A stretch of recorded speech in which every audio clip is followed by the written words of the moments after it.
경기도에 사는 80세 최용석 할아버지는 최근 고민이 많았습니다.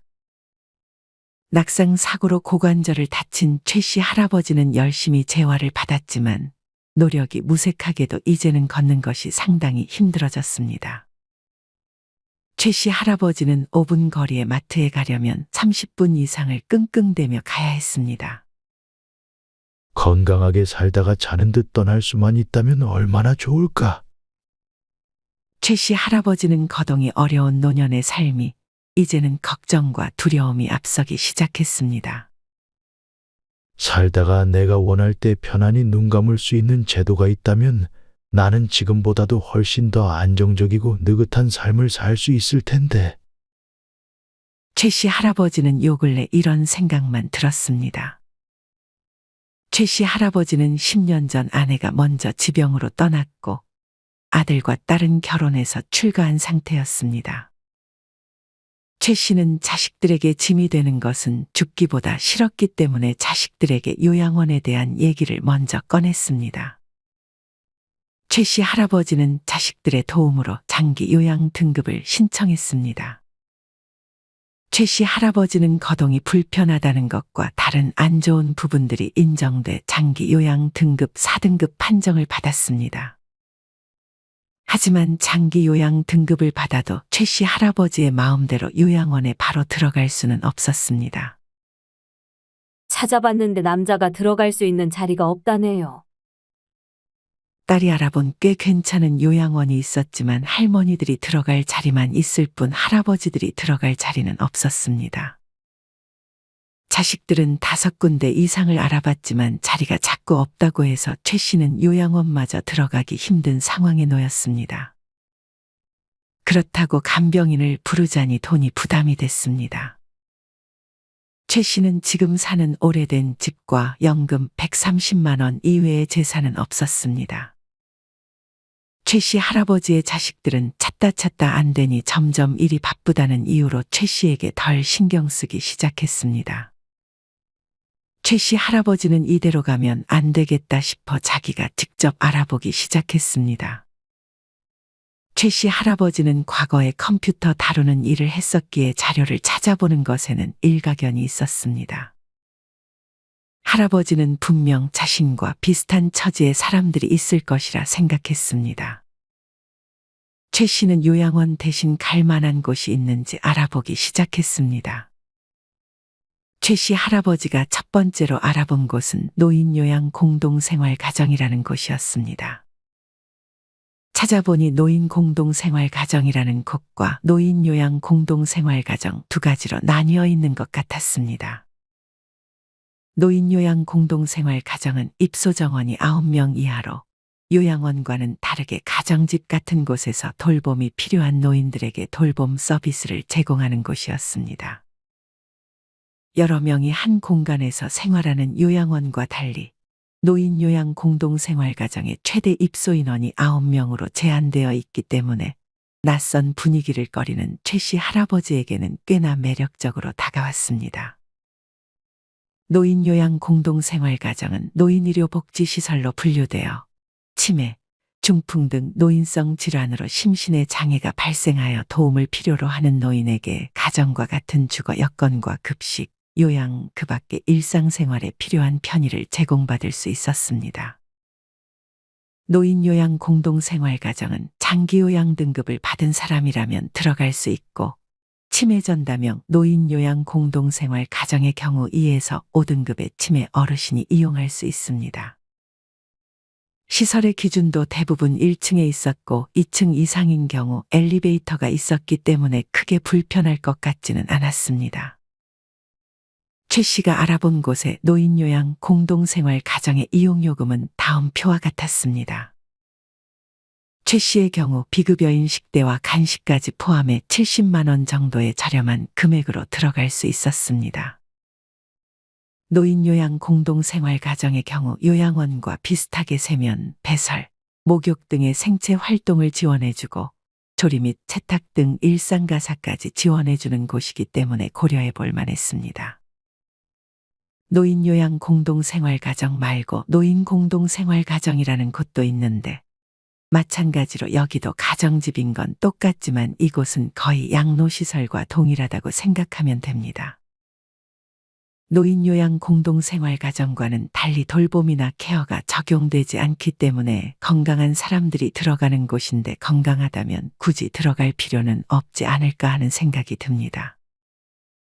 노인 공동생활가정의 경우 정부 보조금을 전혀 받지 못하는 유료 양로시설이기 때문에 2021년 기준 115곳밖에 없고 노인요양 공동생활가정의 경우 정부에서 1인당 100만 원이 넘는 비용이 지급되기 때문에 많이 개설되었습니다. 2021년 기준 무려 2,000곳 가까이 있기 때문에 이런 곳도 있다 참고해 보시면 좋을 것 같습니다. 노인요양 공동생활가정은 다음과 같이 찾아볼 수 있습니다. 먼저 네이버나 구글에 노인 장기요양보험이라고 검색 후 홈페이지에 들어갑니다. 그리고 홈페이지 중간에 나와 있는 장기요양기관 찾기를 클릭합니다. 여기서 여러분이 사는 지역을 찾고 급여 종류를 노인요양 공동생활가정이라고 선택 후 밑에 나오는 정원은 1에서 10명 미만으로 선택한 후 검색을 눌러주면 주변에 있는 노인요양 공동생활가정을 찾아볼 수 있습니다. 노인요양 공동생활가정 내부의 분위기는 대략 이런 모습입니다. 남성 어르신분들이 족욕을 하는 모습도 있습니다. 경기도 고양시에 위치한 안나의 집의 경우 마당이 딸린 3층짜리 가정집 구조로 법적으로 사회복지사나 의료인 자격증을 갖춘 시설장 1명, 간호사 1명, 입소 어르신 3명당 1명의 요양보호사를 두도록 되어 있습니다. 일반 요양시설과 달리 최대 정원을 9명으로 제한해 각 어르신들의 어려운 점을 모두 파악하여 밀착 케어 보호가 가능하다는 게 가장 큰 장점이라고 합니다.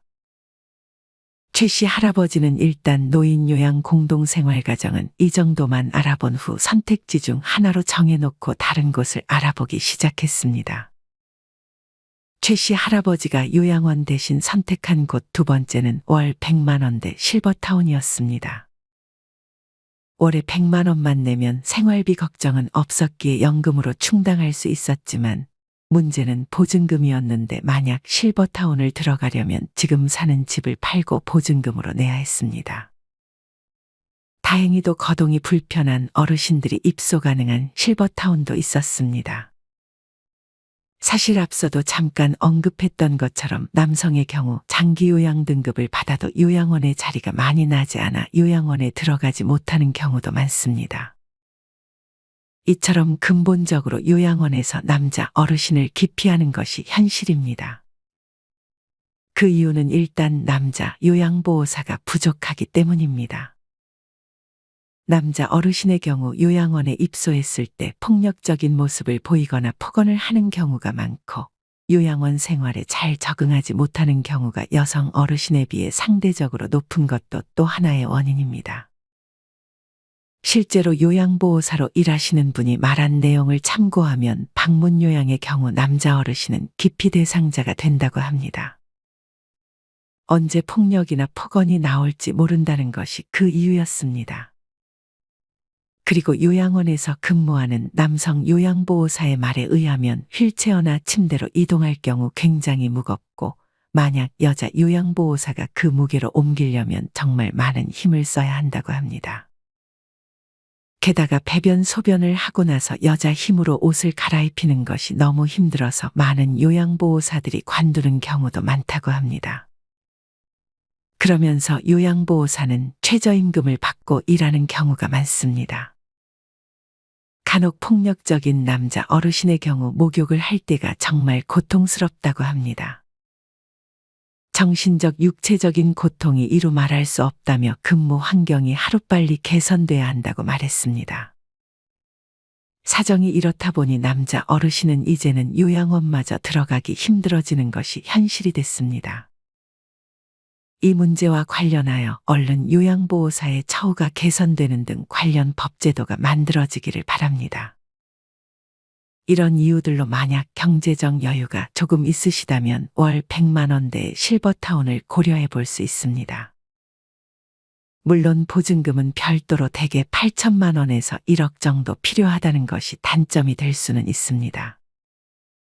어쨌든 이 보증금은 나중에라도 돌려받을 수 있는 돈이니 만약 여유가 된다면 선택지 중 하나가 될 수 있습니다.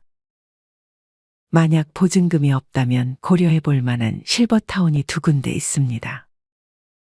첫째는 경남 의령에 위치한 일붕실버랜드라는 곳입니다. 일붕실버랜드는 전원형 실버타운으로 주변 경관이 정말 멋있는 곳입니다. 이곳은 보증금이 따로 없이 2년치 생활비가 2,400만 원입니다. 1인 기준 100만 원으로 주택과 식사가 모두 제공되는 셈입니다. 저렴하다 보니 프로그램이 부실한 것 아니냐고 생각할 수 있지만 이곳은 2015년 개원한 일북노인대학에서 다양한 강좌를 제공해주고 노인 일자리 사업을 통해서 기초연금 외에 생활비를 벌고 있는 분들도 있다고 합니다. 그리고 김천에 있는 월명 성모의 집도 하나의 선택지가 될 수 있습니다. 월명 성모의 집은 1인 기준으로 보증금이 6천만 원의 식비를 포함한 월 생활비가 90만 원 정도인데 보증금이 없이도 입주가 가능합니다. 보증금 2천만 원당 월 생활비 5만 원만 추가 납부하면 되는 구조로 만약 보증금 없이 들어가려면 한 달에 105만 원의 비용으로 가능합니다. 최 씨 할아버지는 일단 100만 원대 실버타운도 선택지에 넣고 세 번째 방법에 대해 다시 한번 찾아보기 시작했습니다. 주야간 보호센터라. 최 씨 할아버지가 요양원 대신 알아본 세 번째는 주야간 보호센터였습니다. 주야간 보호센터, 이름은 들어봤지만 정확히 어떤 곳인지 몰라 정보를 찾아보기 시작했습니다. 주야간 보호센터란 장기요양 등급 판정을 받은 어르신을 대상으로 하루 중 일정한 시간 동안 어르신을 보호하며 목욕, 식사, 기본간호, 치매관리, 응급서비스 등 심신기능의 유지 향상을 위해 교육 및 프로그램 등을 제공하는 곳을 말합니다. 노인요양 공동생활가정과 마찬가지로 주야간 보호센터도 장기요양급여 수급자는 이용할 수 있었습니다. 뿐만 아니라 주야간 보온의 치매 전담실이라는 것이 있는데 이는 장기요양 등급 2에서 5등급, 인지지원 등급 판정을 받은 어르신 중 의사소견서에 치매 상병이 기재돼 있거나 최근 2년 이내 치매 진료 내역이 확인된 경우라면 이용 가능하다고 합니다. 일반적으로 주야간 보호센터는 어르신들의 유치원으로도 불리우는 곳으로 장기나 바둑을 두거나 낮잠을 자는 시간도 있고 색칠 공부를 하고 무언가를 만드는 등의 다양한 프로그램들이 있습니다. 옥상이나 마당이 있는 경우 날이 좋을 때는 밖으로 나와서 함께 노래를 부르기도 하고 네일아트나 다양한 신체 활동 프로그램을 할 수 있는 곳입니다. 유튜브에서 주야간 보호센터라고 검색했을 때 뭘 하는 곳인지 좀 더 정확하게 알 수 있습니다. 주야간 보호센터의 경우 정원은 5명 이상이고 만약 안에 치매 전담실을 두는 경우 일실당 이용 정원이 25명 이하여야 합니다. 최 씨 할아버지는 가장 중요한 얼마의 비용이 들어가는지가 궁금했습니다. 주야간 보호센터의 경우 성형 서비스 시작부터 어르신을 가정에 모셔다 드린 시간까지 장기요양급여를 이용하면 급여 비용이 발생하게 되는데 이때 총 비용의 85%는 국가가 부담하며 나머지 15%만 본인이 부담하면 되는 구조였습니다. 물론 식대나 간식비 등은 별개입니다. 주야간 보호센터는 이용 시간마다 금액이 다르게 책정되었습니다. 물론 센터마다 가격이 조금씩 다르겠지만 최 씨가 찾아본 곳은 가격이 다음 표와 같았습니다. 최 씨 할아버지의 경우 4등급을 판정받았기 때문에 3시간 이상 6시간 이하면 하루 4,974원, 6시간 이상 8시간 이하는 6,750원, 8시간 이상 10시간 이하는 하루 8,457원, 10시간 이상은 하루 9,344원, 마지막 13시간 이상은 하루만 40원의 저렴한 비용으로 이용할 수 있었습니다.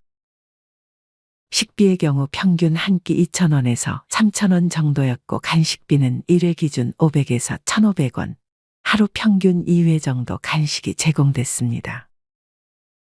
식비를 3,000원으로 잡아 하루 2끼를 먹고 간식을 1,000원으로 잡아 2번 먹는다면 식비와 간식비로 하루 8,000원이 나오게 됩니다. 만약 10시간 이상 주야간 보호센터에 머문다면 하루 이용료 9,344원 더하기 8,000원, 총 17,344원이고 여기에 한 달을 30일이라고 정했을 때 30을 곱하면 52만 원 정도의 금액으로 주야간 보호센터를 이용할 수 있었습니다. 물론 오후 6시에서 10시, 오후 10시부터 오전 6시 심야에 이용하거나 주말 또는 휴일에 이용하면 이보다 금액이 더 나올 수 있었지만 그것을 감안한다고 해도 70만 원을 넘기지는 않을 것이었습니다.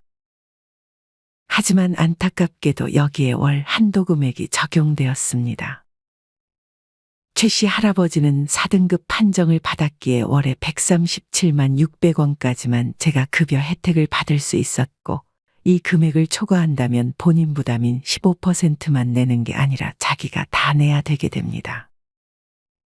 즉 8시간 이상 10시간 이하로 머물 때 하루 8,457원이 아니라 56,380원으로 계산되는 만큼 월 한도액을 초과하지 않는 선에서 이용하는 것이 좋습니다. 최 씨의 경우 만약 하루 8시간 이상 10시간 이하로 이용하면 137만 600원 나누기 5만 6,380원을 했을 때 24 정도가 나옵니다. 이 말인즉슨 최 씨 할아버지의 경우 한 달 중 24일 정도를 하루 8시간 이상 10시간 이하로 주야간 보호센터로 이용하면 월에 50에서 70만 원 정도의 비용으로 다닐 수 있다는 의미입니다. 월 한도 금액은 장기요양 1급에서 5급까지 다 다르고 월 한도액을 넘어가면 갑자기 이용요금이 급격히 올라가기 때문에 잘 계산을 해보셔야 합니다. 만약 부득이하게 오전이 아닌 심야에 주야간 보호센터를 이용해야 한다고 가정해 보겠습니다. 이번에는 장기요양 등급 2등급 판정을 받은 노인의 예를 들어보겠습니다. 그리고 오후 10시부터 오전 6시 심야에 주야간 보호센터를 이용한다고 가정해 보겠습니다. 잠을 자는 시간이기 때문에 식사나 간식은 따로 이용하지 않을 것입니다. 먼저 월 한도액부터 살펴보겠습니다. 이 노인은 8시간 이상 10시간 이하로 야간에 이용할 것이기 때문에 장기요양 2등급 기준 하루 6만 2,780원으로 계산해야 합니다. 그리고 장기요양 2등급의 경우 월 한도액은 208만 3,400원입니다. 208만 3,400원을 6만 2,780으로 나누면 33이 나오므로 이분은 한 달 내내 주야간 보호센터를 밤 10시부터 오전 6시에서 7시까지 이용해도 이용요금의 15%만 내면 됩니다. 한 달을 30일로 잡았을 때 할인된 금액인 9,417원 곱하기 30 즉 28만 2,510원으로 이용할 수 있는데 앞서 얘기했듯 심야 이용 시에는 30%의 추가 요금이 나오게 됩니다. 28만 2,510원의 30%는 8만 4,753원이고 이 둘을 더해주면 37만 원 정도의 저렴한 금액으로 이 노인은 주야간 보호센터를 이용할 수 있게 되는 것입니다. 더욱 자세한 금액은 센터마다 다르고 이용 시간마다 다르기 때문에 마냥 내가 가고 싶은 혹은 우리 부모님이 갈 만한 주야간 보호센터가 있다면 방문하거나 전화해서 잘 물어보시고 결정해 보시면 좋을 것 같습니다. 최 씨 할아버지는 주야간 보호센터를 찾다 보니 제가 요양보호센터에 대해서도 알아봤습니다. 제가 요양보호센터는 몸이 불편한 노인 등을 위해 가정에 방문하여 요양 서비스를 제공하는 기관이었습니다. 이것이 흔히 말하는 방문요양 비슷한 개념인 듯 싶었습니다. 하지만 방문요양은 시간이 그리 길지 않은 듯 보였습니다. 하루 최대 3-4시간이고 그 이상을 이용할 시에는 추가 비용이 발생하는 개념이었습니다. 최 씨가 알아본 곳의 방문요양 이용요금은 다음 표와 같았습니다. 마찬가지로 월 한도액이 있었습니다. 최 씨의 경우 방문 요양을 하루 4시간씩 받았을 때 20일 정도만 이용해야 본인 부담금 15%의 싼 금액으로 이용할 수 있었습니다. 마찬가지로 계산은 장기요양 4등급 월한도 금액인 137만 600원에서 4시간 이용요금인 6만 8,030원을 나눠줬습니다. 그러면 20이하 소수점이 나오고 이 말인 즉슨 하루 4시간을 21일 이상 서비스를 받을 시 이때부터는 하루에 1,205원이 아닌 6만 8,030원의 요금을 내야 하기에 금액적으로 부담이 됐습니다. 만약 최 씨 할아버지가 하루 4시간 21일 오전에 방문 요양 서비스를 받는다면 내야 할 금액은 1,205원 곱하기 20일, 즉 20만 4천원 정도였습니다. 최 씨 할아버지는 이 부분은 좀 아쉽다고 생각했습니다. 만약 최 씨보다 더 심한 노인들의 경우 24시간 중 4시간 도와주는 것도 감사했지만 나머지 20시간 때문에 다른 곳을 또 알아봐야 할 것이었습니다. 최 씨는 방문 요양은 선택지에서 제외를 시켰고 주야간보호센터는 선택지 중 하나로 포함시켰습니다. 최 씨는 이제껏 노인요양 공동생활 가정, 월 100만 원 실버타운, 주야간보호센터를 선택지로 넣었습니다.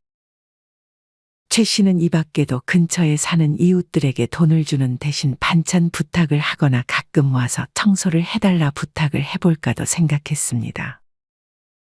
마침 주변의 이웃들과 친하게 지내고 있었기에 이웃이 거절하더라도 말을 꺼내볼 만한 가치는 있을 것 같았습니다. 최 씨는 이런 여러 경우에 수를 고민했습니다. 최 씨는 오랜 고민 끝에 이사를 가는 선택보다는 동네 주야간 보호센터에서 하루 8시간 정도를 이용하기로 했고 바로 옆에 있는 부부에게 한 달에 50만 원을 주는 대가로 일주일에 2번 정도 간단한 집 청소를 부탁했습니다. 어차피 밥은 주야간 보호센터에서 해결하면 되니 반찬 부탁은 하지 않아도 됐습니다. 이웃 부부는 마침 자기들도 추가적인 수입을 원하고 있었기에 최 씨 할아버지의 요구를 흔쾌히 들어줬습니다. 그러면서 최 씨 할아버지는 더 아프지 않기 위해 노력했습니다. 최 씨 할아버지는 이후에 물론 자리가 있을진 모르겠지만 요양원을 가게 된다면 그저 받아들이기로 마음먹었습니다. 건강하다면 좋겠지만 사람 일이 자기 마음처럼 되지 않을 수도 있었습니다. 최 씨 할아버지는 대신 자식들이 알아본 요양원이 아닌 자기가 요양원을 직접 알아보기 시작했습니다. 요양원에 대해서도 찾아보니 프로그램도 좋고 결코 나쁜 곳은 아니었습니다. 최 씨는 이렇게 공부한 끝에 마음이 한결 편했습니다. 이제껏 어떤 곳이 있는지 어떤 혜택을 받을 수 있는지 몰랐기 때문에 불안한 마음이 컸던 것이었습니다. 여러분은 어떠신가요? 요양원 이외의 다른 선택지들에 대해서 이미 알고 계신 분들도 있을 것이고 잘 모르고 있는 분들도 있을 것입니다. 건강이 한순간에 악화돼 장기 요양 등급을 받았을 때 요양원 외에도 다양한 선택지가 있다는 것을 알아두고 미리 공부해 여러분이 직접 여러분 스스로가 머물 곳을 선택해 보셨으면 좋겠습니다. 결국 요양원 밖에 선택지가 남지 않았다 하더라도 자식들이 가라는 곳을 무조건 가지 마시고 여러분 스스로도 공부해서 좋은 요양원을 잘 선택하셨으면 좋겠습니다. 이상으로 오늘의 영상을 마치겠습니다. 우리 모든 구독자분들의 행복한 여생을 응원합니다. 다음에 더 좋은 내용으로 찾아뵙겠습니다. 감사합니다.